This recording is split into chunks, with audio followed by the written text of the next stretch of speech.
یه خمیر پیتزای عالی درست کنیم. 200 گرم آب، 5 گرم شکر، 5 گرم خمیر مایع فوری، 300 گرم آرد. 3-4 دقیقه ورز میدیم.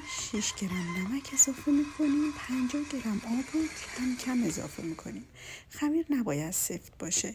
با دست خیس تست پنجره میگیریم. سطح کار رو خیس میکنیم. خمیر رو انتقال میدیم و چند بار خمیر رو به سطح کار میکوبیم و گردش میکنیم. یک چونه گرد میتونیم با کاردک کمک بگیریم و درست کنیم. میذاریم تو ظرف چرب شده، روشو کمی چرب میکنیم و میره برای استراحت اول 30 دقیقه.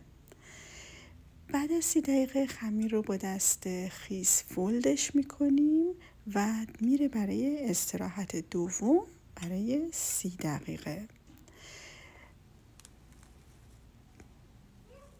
دوباره میایم خمیر رو با دست چرب به سطح کارمون انتقال میدیم و سعی میکنیم که یه چونه گرد بزرگ درست کنیم.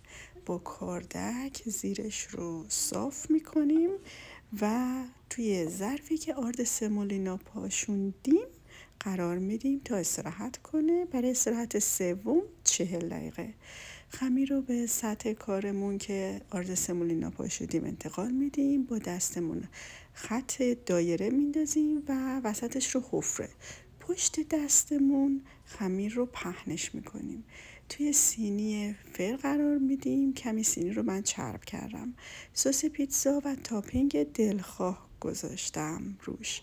میره توی فر به مدت 20 دقیقه با دمای 220 درجه. به به.